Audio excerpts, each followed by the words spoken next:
हमने समय की बचत भी की है, लेकिन साथ साथ ये सभी बच्चे जो आज इस परीक्षा से उत्तीर्ण होकर के निकलेंगे या निकल रहे हैं, आज वे जाकर के कहीं भी बोलेंगे कि हमने उत्तर प्रदेश माध्यमिक शिक्षा बोर्ड से अपनी परीक्षा उत्तीर्ण की है, कोई उस पर प्रश्न चिन्ह नहीं खड़ा कर सकता, कोई नहीं खड़ा कर सकता।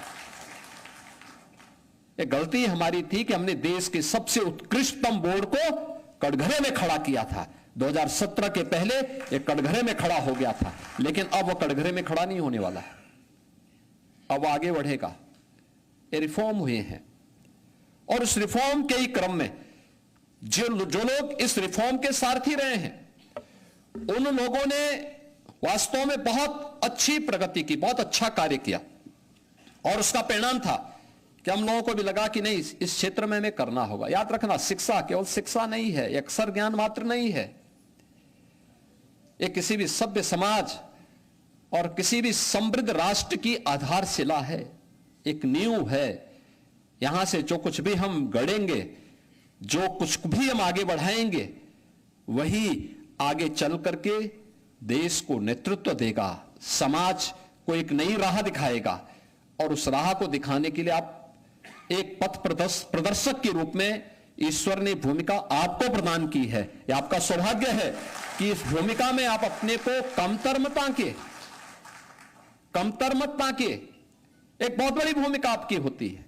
एक शिक्षक की तुलना किसी नौकरशाह से नहीं हो सकती, किसी नेता से नहीं हो सकती, और मत करिए किसी नेता से, किसी नौकरशाह से अपनी तुलना। आप अपने आप में एक अलग आपकी श्रेणी है, आपका सम्मान है। एक शिक्षक के रूप में जिसको भी आप अपना परिचय देंगे, अगर वो व्यक्ति सचमुच में मनुष्य है तो आपको जरूर सम्मान देगा। लेकिन यह बात आपको ध्यान में रखना होगा कि शिक्षक बनकर के आपको उसके पास जाना होगा। शिक्षक बनकर के आप अपनी बात उसके सामने रखेंगे, कोई भी ऐसी बात नहीं हो सकती जो फिर आपके लिए असंभव हो। और उसी का परिणाम था कि शिक्षा के क्षेत्र में हम लोगों ने जो परिवर्तन देखे हैं, उन परिवर्तनों के वाहक के रूप में देखिए, उत्तर प्रदेश इसका केंद्र बिंदु रहा है। मैं देश के अंदर कई राज्यों में जाता हूं, मध्य प्रदेश में, राजस्थान में, हरियाणा के कुछ भागों में, नॉर्थ ईस्ट से जुड़े हुए राज्यों में, अरुणाचल में हम जाएं या अन्य राज्यों में हम लोग जाते हैं, पूछते हैं, वहां देखते हैं कि वो यहां से जुड़े हुए लोग वहां मुझे जब मिलते हैं, मैं पूछता हूं भाई कब से हो, कहते हैं साहब, कोई बोलता है कि हमारे पूर्वज 75 साल पहले आ गए थे। भाई क्या काम आए थे यहां पे? उस समय तो साधन भी नहीं था साहब, शिक्षक बनकर के आए थे। आप सोचो, अरुणाचल प्रदेश में हमारे केंद्रीय मंत्री हैं, भारत सरकार के मंत्री हैं, किरेन रिजिजू, अरुणाचल प्रदेश से सांसद हैं, केंद्र सरकार में मंत्री हैं। एक बार उन्होंने कहा कि मेरे गुरुजी गाजीपुर के रहने वाले हैं। मैंने कहा वहां से? उन्होंने कहा हां, वो यहां के रहने वाले थे और वहां पे आकर के हमें पढ़ाते थे। हम मध्य प्रदेश में जाते हैं, पूरी एक बड़ी संख्या हमें मिलती है जहां पे शिक्षकों की एक लंबी फौज खड़ी होती है, और यहां से गए हुए थे। क्यों? उत्तर प्रदेश एक बार यानी देश को अच्छे शिक्षक प्रदान करने वाला राज्य है, और क्यों ऐसी स्थिति आई कि लोग हम पे अविश्वास करने लग गए, ये पहचान का संकट। और इसलिए समय के अनुरूप हमें अपनी गति को एक सकारात्मक माहौल में आगे बढ़ाने के लिए तैयार होना होगा। एक सकारात्मक माहौल हमें पैदा करना होगा, और सकारात्मक माहौल के लिए समय के अनुरूप हमें आगे बढ़ना होगा। तब प्रगति हो पाएगी, तब हम कुछ नयापन कर पाएंगे, तब नवाचार के हकदार बन पाएंगे, तब शिक्षा के क्षेत्र में कुछ नयापन दे करके हम लोगों के लिए एक नई प्रेरणा बन पाएंगे। केवल लकीर के फकीर बनकर के नहीं, लकीर के फकीर बनकर के हम कुछ नहीं कर सकते। कोई लक्ष्य को प्राप्त नहीं कर सकते। आज देश आगे बढ़ रहा है, हम उसमें पीछे नहीं रह सकते। शिक्षा का मानक क्या होगा? इस शासन में बैठे हुए लोग नहीं, बल्कि सामने बैठे हुए गुरुजन तय करने चाहिए, उनके द्वारा तय होना चाहिए कि हमें कहां पहुंचाना है शिक्षा को। आप शासन को बताइए, शासन उसको आगे लागू करेगा, उसमें सहयोगी बनेगा, लेकिन हमें उसके लिए मानसिक रूप से तैयार होना होगा।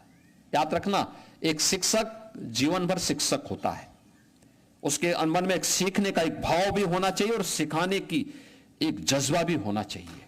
ये दोनों बात एक साथ चलेगी, क्योंकि जब आपने जब आपने अपनी स्कूली शिक्षा पढ़ी होगी, तब इतना बड़ा पाठ्यक्रम भी नहीं था, इतने भारी भरकम सिलेबस भी नहीं था, और भी कुछ नया देश और दुनिया में हो रहा है, ये सब कुछ नहीं था। टेक्नोलॉजी इतनी इंप्रूव नहीं थी। आज हम बहुत आगे बढ़ चुके, आज टेक्नोलॉजी बहुत आगे बढ़ चुकी है, हम उसमें अपने आप को उससे अलग नहीं कर सकते, उससे अपने आप को अलग नहीं कर सकते, लेकिन आपके लिए वो उतना ही सरल भी है। थोड़ा सा प्रयास, थोड़ा सा अभ्यास, एक बार आपका अभ्यास, कोई कारण नहीं कि आप उसे प्राप्त न कर सकते हैं, अवश्य प्राप्त कर सकते हैं। उसी दिशा में एक नया प्रयास प्रारंभ हुआ है। जैसे बेसिक शिक्षा ने बाल वाटिका के एक नए कार्यक्रम को बनाया है। नेशनल एजुकेशन पॉलिसी में 6 वर्ष से ऊपर के बच्चों को बेसिक शिक्षा परिषद के स्कूलों में भर्ती करना है, तो 3 से 6 वर्ष का बच्चा कहां जाएगा? तो इसके लिए बाल वाटिका एक नया रूप आया है। बाल वाटिका के रूप में हम उसको बनाएंगे, और मुझे प्रसन्नता है कि 5000 से अधिक बाल वाटिकाएं इस सत्र में प्रारंभ हो चुकी हैं, जिसके माध्यम से 25,000 से अधिक बच्चों को वहां पर पढ़ाने लिखाने की कार्रवाई प्रारंभ हो चुकी है। हमारे जनप्रतिनिधि वहां जा रहे हैं, और हम लोगों ने इस बात को तय किया है कि सभी आंगनवाड़ी केंद्रों में और बाल वाटिका में जो भी बच्चे पढ़ेंगे 3 वर्ष से 6 वर्ष तक के हर बच्चे को, उसको हम मुख्यमंत्री पोषण मिशन के साथ जोड़ने जा रहे हैं। पोषण मिशन का मतलब वह स्वस्थ रहेगा तो उत्तर प्रदेश की नींव सशक्त होगी, वह सशक्त होगी। वहां से हमें उसकी शुरुआत करनी है। दूसरा, तमाम ऑपरेशन कायाकल्प के बाद ही हम लोगों ने तमाम अन्य कार्यक्रम बेसिक शिक्षा परिषद में, निपुण भारत के कार्यक्रम प्रारंभ हुए थे, अन्य तमाम प्रकार के कार्यक्रम प्रारंभ हुए थे, उसमें उत्तर प्रदेश ने बहुत अच्छी गति पकड़ी है। और याद रखना, आज जब नीति आयोग के माध्यम से और देश के अंदर शिक्षा के क्षेत्र में कार्य करने वाली तमाम संस्थाओं के द्वारा जब सर्वे आते हैं, तो देश के अंदर सबसे ज्यादा प्रगति किसी राज्य ने की है तो उत्तर प्रदेश की स्कूली शिक्षा में बेसिक शिक्षा परिषद ने किया है।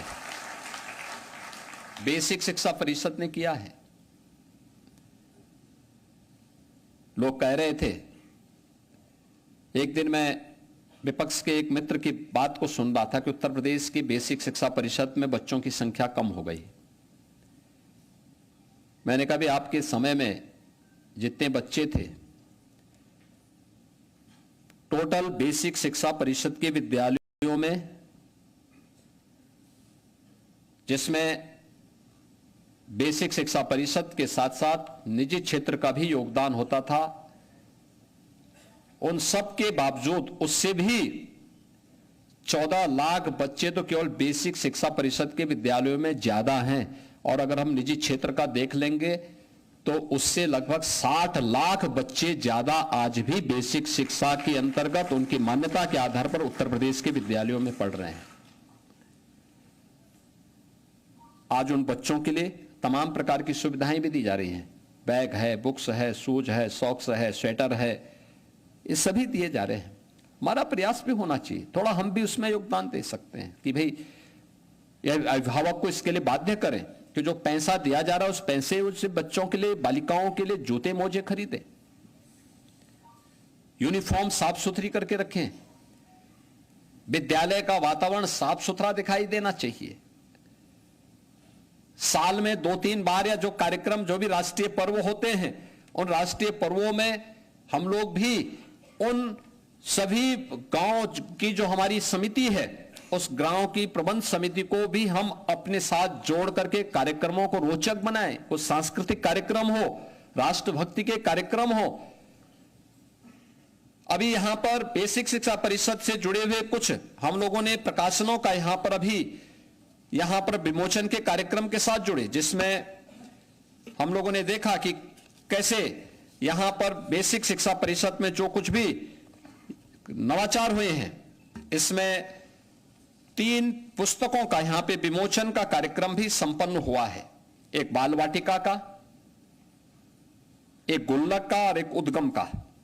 स्कूली शिक्षा में क्या कुछ हमने किया है। और मेरा आग्रह होगा SCERT से, याद रखना, जब हम पात्रों के नाम रखते हैं तो ये पात्र भारतीय होने चाहिए, प्रेरणादायी पात्र होने चाहिए। याद रखना, हमारे यहां पात्रता की दृष्टि से देखना है तो रामायण और महाभारत से बढ़कर के पात्रता की श्रेणी दूसरी कोई और नहीं हो सकती, कोई नहीं हो सकती। हमारे यहां बचपन में दादा दादी, नाना नानी जो कहानी सुनाती थी तो वह राम और कृष्ण की कहानी सुनाती थी, वह किसी विदेशी हीरो की कहानी नहीं सुनाती थी, अपने देश के नायकों की कहानी सुनाया करती थी, जिससे उसके अनुरूप बनने की एक प्रेरणा बच्चों के मन में बचपन में पैदा हो सके। हमारी कहानी के पात्र भी भारतीय नायक होने चाहिए, और उन नायकों को आधार बना करके जब हम कोई रोचक कहानी जो शिक्षाप्रद हो उसको बनाएं, तो उसको भी हमें उसके साथ जोड़ना चाहिए। और मैं देख रहा था अलग अलग शिक्षक अपने विद्यालय में अलग तरीके से उसने शिक्षा के कार्यक्रम को सरलीकरण करने के लिए उदाहरण दे करके छोटी छोटी कथा और कहानी के माध्यम से, छोटी छोटी कविता के माध्यम से बच्चों को पढ़ाने के लिए उसने उन्हें उदाहरण के रूप में प्रस्तुत किया है। यही एक नवाचार है।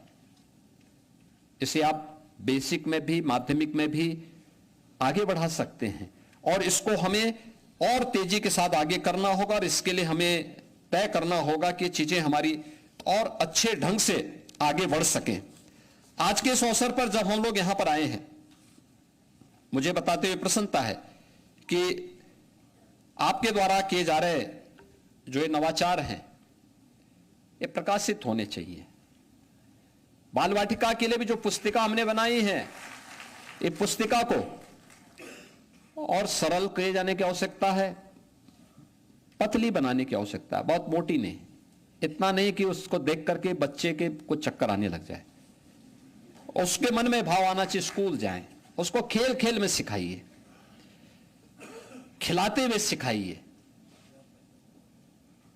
वहां पर जो पोषण मिशन के अंतर्गत उसको वहां पर जो कुछ भी दिया जाए, उसको मिलेट के लड्डू खिलाइए, बिस्किट दीजिए, कुछ ऐसी चीजें दीजिए जो उसको रोचक बनाए, क्योंकि खिचड़ी खाते खाते वो परेशान हो जाता है करके, लीक से हट करके। यद्यपि आपने मिड डे मील के मेनू को तैयार अलग अलग दिन अलग अलग तय की है, लेकिन जिसको घर में खाता है, कहीं भी मिल सकता है, उससे हट करके कुछ नया देंगे तो उसके मन में एक रुचि जागृत होगी, अच्छा होगा। और उसको हमें इसके लिए तैयार करना होगा। जिन शिक्षकों ने और जिन सम्मानित गुरुजनों ने अपने विद्यालय में कुछ नया किया है, विद्यालय के लिए,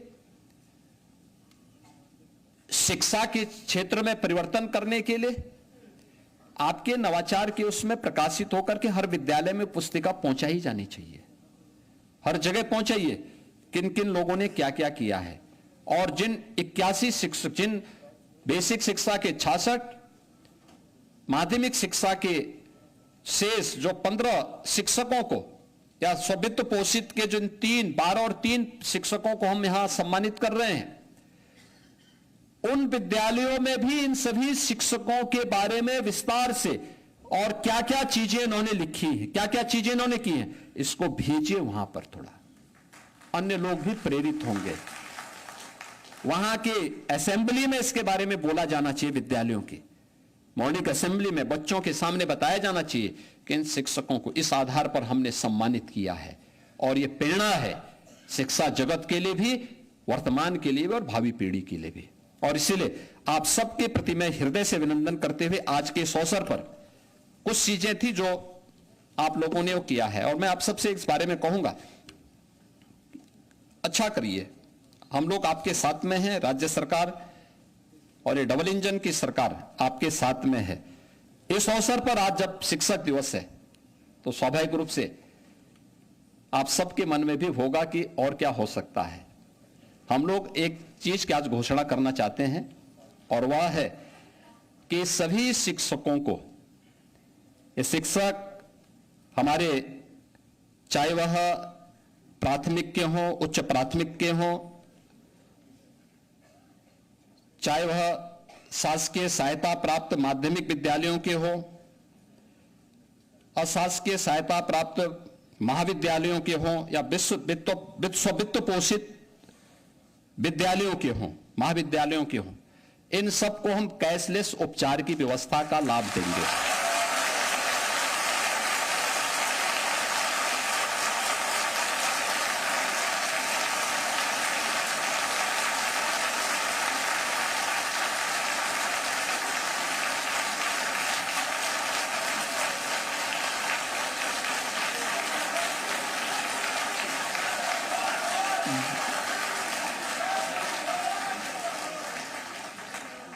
इसके साथ ही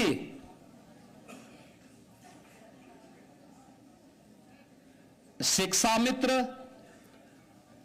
अनुदेशक और रसोइया को भी हम इसके साथ जोड़ेंगे।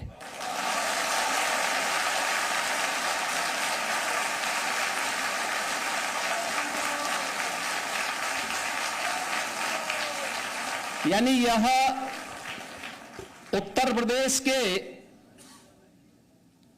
लगभग 9 लाख शिक्षक, यानी 9 लाख परिवार इससे लाभान्वित होंगे।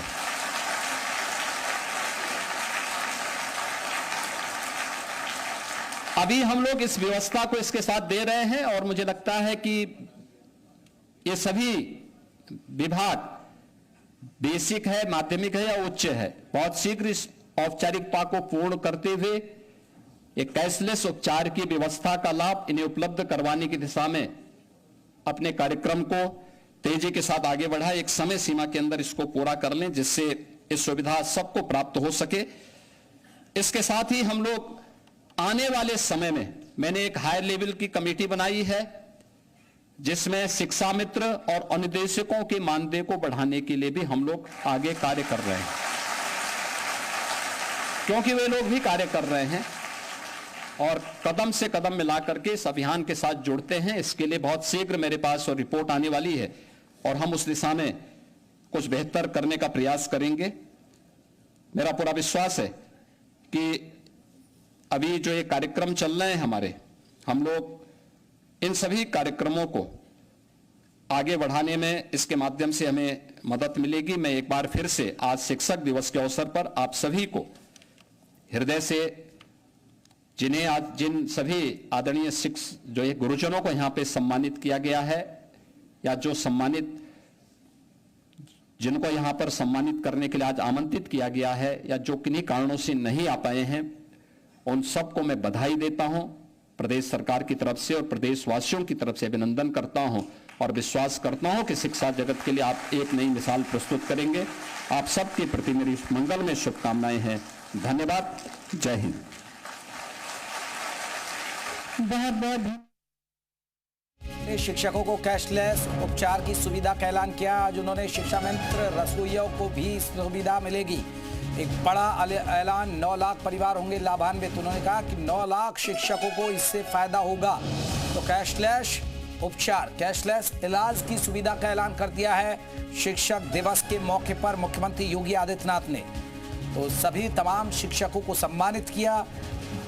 और तमाम शिक्षकों को सम्मानित करने के बाद उन्होंने कहा कि पहले और अब की शिक्षा की नीति में कितना बदलाव आया उनके सत्ता में आने के बाद।